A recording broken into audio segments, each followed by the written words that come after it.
Hello guys, welcome back to my new video and it is the video of our second internals part B। इसमें हम हमारे second internal के जो section B था उसको explain करेंगे जो कि बेस्ड है डीप लर्निंग के। So let's play. हमारे पास सेक्शन बी का सबसे पहला क्वेश्चन है transforming raw variables into more meaningful informative values is called.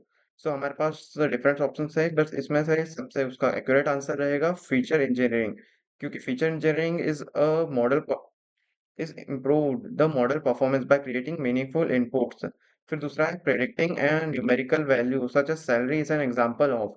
predicting a numerical value such as salary is an example of regression, क्योंकि regression model से ही हम वैल्यूज को प्रेडिक्ट कर सकते हैं। हम लीनियर रिग्रेशन के थ्रू एक लाइन बना देंगे जिससे कि हमें पता चल जाएगा कि इसके बाद की जो नेक्स्ट वैल्यू है वो कैसे आएगी। A model that fits training data perfectly but fails on new data suffers from.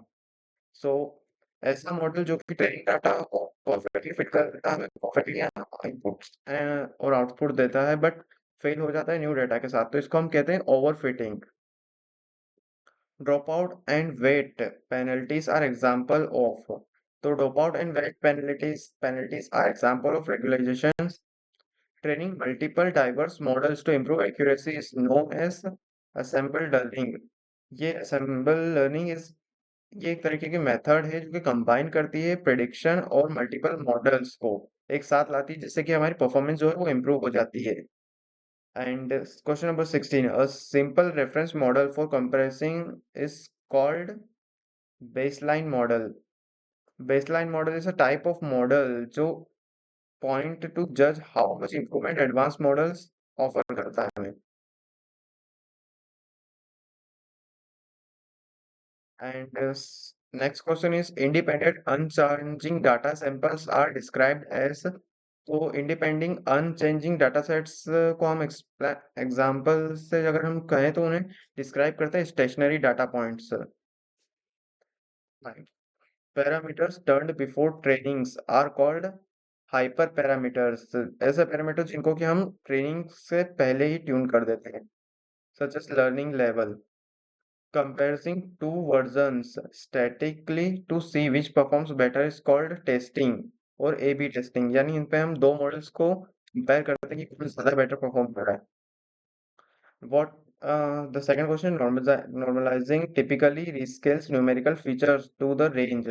तो normalizing जो है रीस्केल करती है न्यूमेरिकल फीचर्स को 0 to 1 के बीच में। अब यहाँ पर हमारे पास सेकंड क्वेश्चन है difference between the trained and test performance measure models are called। तो जो गुड मॉडल्स होते हैं उन्हें हम जनरलाइजेशन मेथड कहते हैं फॉर आवर एक्यूरेसी एफिशिएंसी के लिए। Bias sampling in data collection can cause. Bias sampling is called very. Bias sampling जो है हमें हमारे डाटा के परफॉर्मेंस में और जो भी हमारे मॉडल्स बनाएंगे उनमें हमें बहुत हाईली इफेक्ट करती है और उसको हम कहते हैं sampling bias. A model trained once and not updated further is called static model. अब ऐसा मॉडल जिसे हमने एक डाटा पर ट्रेन किया है बट वो लर्न नहीं कर रहा है ना ही अपडेट कर रहा है, तो इस तरह के एक मॉडल को हम स्टैटिक मॉडल कहते हैं। अ model that continually retained with new data is called dynamic और ऑनलाइन मॉडल, जो कि a type of learning model भी कहा जा सकता है। The loss function measuring difference between predicted and true probabilities is cross entropy। Cross entropy is widely used for classification task to compare probability distribution। Yeah, that's it for today, guys. Thanks for watching and stay tuned.